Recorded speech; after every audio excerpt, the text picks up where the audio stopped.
Welcome back to SwitchCorner. Today we're going to be taking a look at I Am Dead on the Nintendo Switch.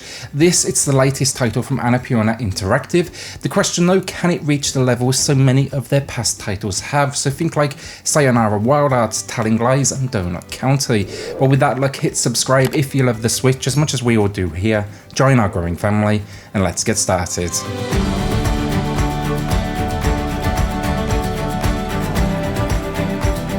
So story here really is the star of the show, and you'll be joining Maurice Lupton. It's revealed in the opening moments of the game, You Are Dead, which of course makes sense given the name of the game. Here though, things will open and you're just wandering your home of Shelmerston in your new spirit form. You're walking across the beach. It's a small seaside town and island of sorts. From here though, you head to the local museum. This is where Maurice used to work. He was the curator for the island. Now here though, within moments, he begins to hear a bark. It turns out your dog, Sparky, is also a ghost too, and in this, world, dogs can talk too.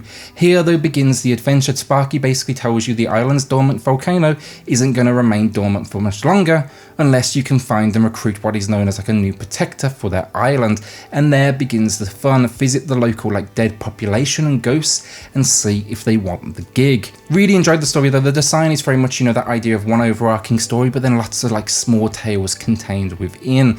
Each of the characters and the ghosts that you visit, they each have their own story to tell, and it's going to cover themes of happiness, challenge, fear, and then of course death.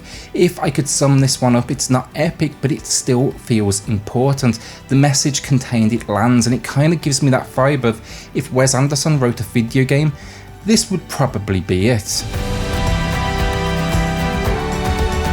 Gameplay then, and the idea is relatively simple. Travel across this island with Sparky, hunting down these ghosts. Now to summon these spirits, shall we say, you must first conjure up enough energy for Sparky to basically sniff them out. Now what does she need? She needs items that are important to the owner, and that's where really the two core concepts of gameplay come into place. The idea is this: each location is basically made up of a small diorama. Zoom out though, you will see the entire location.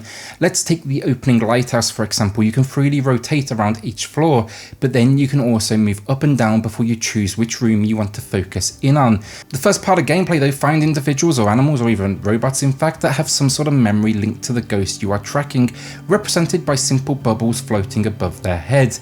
Once you find them, you'll basically click on them and this will look into their memory. You'll basically need to here unravel a small and often touching tale of the individual in question, which will reveal the item you need. To unravel this short story though, you'll be using the left and right trigger to move through a blurred image that basically rotates before it lines up. Let's start with an early example though. We discover at the end of this moment a war medal was important to our character. Now that we know the item, it's time to go and find it. To do this, you can basically select a ton of items within the environment and then cut into them would be probably the best way to put it, I guess. Literally you will zoom with the ZR trigger, or ZR in fact, to zoom out, and you can see inside of the item. So for example, you see a desk in front of you.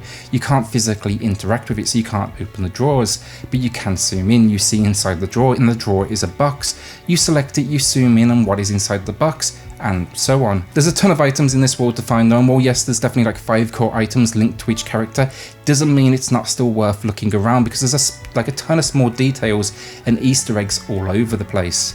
Outside of this then, Sparky gets a small piece of gameplay which I won't spoil, I'll leave that as a surprise, and then a minor collectathon too. You have to match the shapes you see in the bottom right corner, which Sparky highlights, but this is completely optional.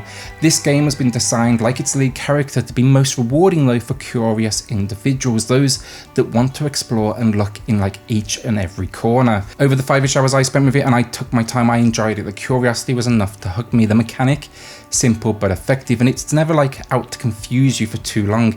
It's not challenging, and I feel that was on purpose. The story here, very much the star of the show, and it does not want to interrupt the flow, and I actually appreciated it more for that fact. Overall, I really enjoyed this one, but it's for sure an acquired taste. You gotta story, that kind of I Spy vibe with a twist, or even actually a walking simulator kind of experience. That's probably the best idea that represents the pace here. It's not the challenge, but the story and experience you are coming for.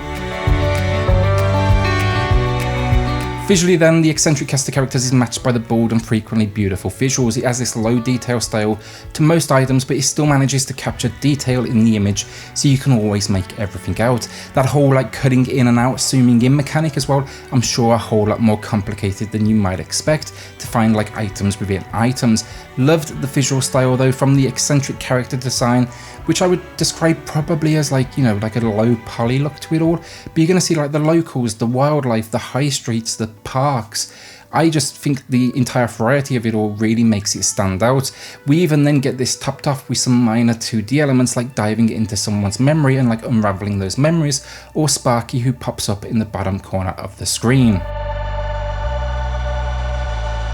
Audio then, simplistic stuff for the most part, some minor music filling the background, which is decent stuff, gotta say. I'm tempted to actually check it out outside of the game, but the real star of the show here absolutely is the voice acting. It leads every moment, and the acting is, well, one, super English, but two, just like really good as well. The delivery, all the folks here who went into creating this one have just captured the personalities perfectly, and there's really no like weak link. Great stuff on the audio front, really impressed, and it just elevates the entire experience.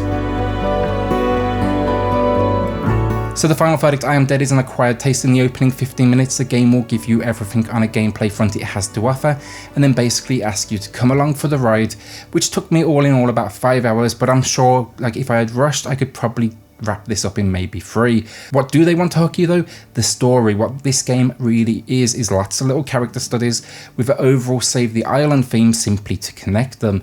That is though where this game excels. The writing, it's incredible. It's backed up by then the like bold visual design and really grounded voice work, especially Morris, who is just like instantly likable. I said it at the beginning today and I'm going to say it again though, Wes Anderson called and he wants his game back. Today I'm giving I Am Dead an amazing 9 out of 10. I loved my time with it. Just be warned, gameplay wise, very somber, very chill, and only come here if you know this is very much about the experience, the journey, more than anything else. With that then, like a shout out to the patrons of the channel who are just going above and beyond to support SwitchCorner. Helps more than you know, so thank you all so much. If you want to check that out for yourself, it is linked in the video description down below.